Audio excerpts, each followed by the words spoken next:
Fan animation. I have chosen to talk about the animation about Elden Ring and all other Soulsborne games. It is called the Soulsborne Family Reunion, which is a 3-minute and 51-second video which goes through what the creator and a lot of the community think would happen if the whole cast of bosses from all the games met together, and it's a really interesting concept due to how different all the Souls games are yet at the same time, all unique in their own ways, and as someone who has played or just knows a lot about all of the games, it's funny to see a lot of different references to all of the different games. An example of this would be one boss named the Nameless King who rides a dragon, meets one of the biggest and the strongest dragon from Elden Ring, and his eyes just kind of glow up as if he wants to ride the dragon, which is only something you would be able to understand if you have context about the bosses. A second reference would be the section for Melania, which for people who have played Elden Ring will pick up on instantly, as when she walks through the door, they take the audio directly from the game I Am Melania Blade of Mikkel, which is the audio that plays when the player dies against Melania, showing everyone who's played Elden Ring struggled with her boss fight and know that one voice line all too well. The main purpose of this video is defiantly for entertainment purposes, and I think it's perfect to doing this with there being plenty of references to look over, and with the format of the video being a cartoon comedy skit, I think it's a perfect fit. Some characteristics of this video is the VFX, which is very cartoony with a very simple design, which I think is perfect for it as it's not meant to be taken as if it's exactly what would happen, it's just a light-hearted interpretation of what could very well happen. The color schemes that they use are very nice, with them using brighter colors and putting more detail into characters with things like their weapons or armor that are the main focus of the episode, with the majority of these characters being the new bosses from Elden Ring being introduced, which I think is a great use of color theory as this adds more depth to the episode and adds more to look about, as if you actually look around there's a lot of character with references that are looked over. I think the best example of this would be the basic enemies, who are just the random guys no one remembers when running around, so they use very dull colors and give them a depressing personality. Quickly again going into the target audience, this is heavily leaning towards avid fans of the Souls games, as too much of the video would go over people's heads otherwise, and it wouldn't be very funny.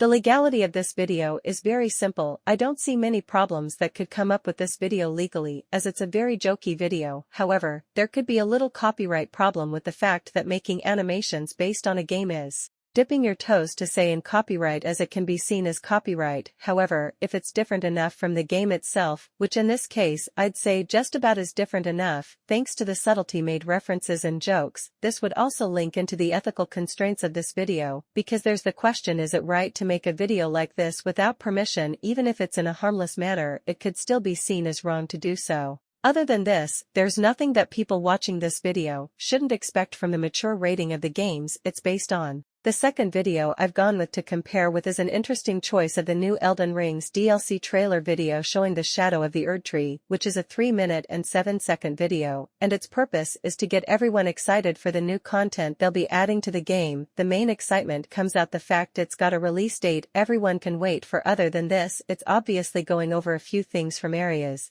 weapons, and bosses that'll be added. So the main purpose of this video is to inform and entertain, but mainly promoting their new content, which I think they did very well.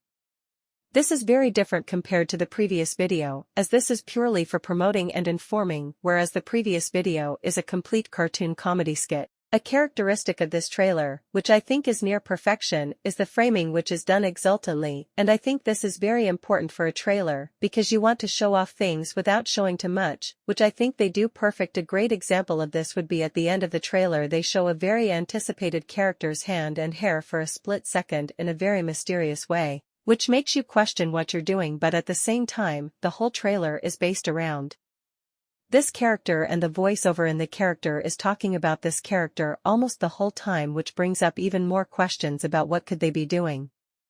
The actual content of the trailer shows mostly the new bosses that are to be expected and lots of new weapons, spells, and even new area being as big as castles to swamps. This is where the main source of entertainment comes from, as there's lots of things that we can infer because of this, and try find out more about the DLC than is actually shown along with the visual content. The dialogue over the video can be very overlooked, especially if you don't understand what they mean, as they do speaking using words not very commonly heard anymore, with things like thee, lordship, or thou, which makes Understanding what the dialogue is about that little bit harder, however, it's very fun making theories about. Along with all this, the audio and visual effects are very good with the music highlighting specific characters' impact by changing speed, getting louder or more quiet or even getting more intense, which is done very well.